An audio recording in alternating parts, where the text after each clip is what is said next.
Liberal Democratic party LDP chairman doctor colonel অলি আহমেদ বলছেন, BNP আমাদের অবমূল্যায়ন করেছে। আমরা বিএনপিকে শর্ট লিস্ট দিয়েছিলাম 14 জনের, কিন্তু তারা গুরুত্ব দেয়নি। আমাদের নেতাকর্মীরা 2 ঘন্টা বসার পরও মির্জা ফখরুল দেখা করেননি। বুধবার রাজধানীর মগবাজারে অবস্থিত দলীয় কার্যালয়ে আয়োজিত জরুরি সংবাদ সম্মেলনে তিনি এসব কথা বলেন।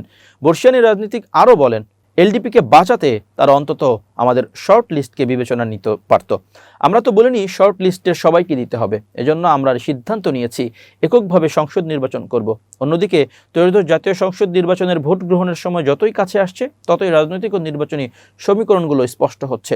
বাংলাদেশ জাতীয়তাবাদী দল বিএনপি এরই মধ্যে নিজ দলের এবং ফ্যাসিবাদ বিরোধী যুগপৎ আন্দোলনের শরিক দলগুলোর জন্য ছাড় দেওয়ার আসনে প্রার্থী তালিকা প্রায় চূড়ান্ত করেছে। তরুণদের নতুন রাজনৈতিক দল জাতীয় নাগরিক পার্টি এনসিপি বিএনপির সঙ্গে জোট বা আসন সমঝোতায় যাচ্ছে এমন গুঞ্জন থাকলেও শেষ পর্যন্ত তা আর হচ্ছে না, বরং জামাত ইসলামের সঙ্গী হতে যাচ্ছে এনসিপি।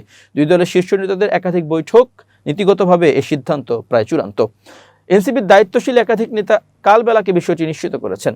তারা জানান, বুধবার জামাতের শীর্ষ পর্যায়ের নেতাদের সঙ্গে 2 দফায় বৈঠক হয়েছে। এসব বৈঠকে এনসিপি আহ্বায়ক নাহিদ ইসলাম ও সদস্য সচিব আখতার হোসেনের নেতৃত্বে দলটির একটি প্রতিনিধি দলের সদস্যরা উপস্থিত ছিলেন।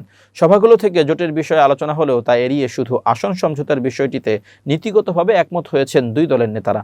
সংস্কার, বিচার সহ বেশ কিছু মৌলিক ইস্যুতে একমত হয়েছেন তারা। আসন সমঝোতা হলে এনসিপিকে কত আসন ছাড়তে হবে তা নিয়েও আলোচনা হয়েছে। বৈঠক সূত্র বলছে, এনসিপি অন্তত 50টি আসনের নিশ্চয়তা চায়, তবে জামাত ইসলামে 30টি আসন দেওয়ার আলোচনা করছে। বৈঠকে আসন সমঝোতার বিষয়টি চূড়ান্ত না হলেও 30-50টি আসন এনসিপিকে ছাড়ার ইঙ্গিত পাওয়া গেছে।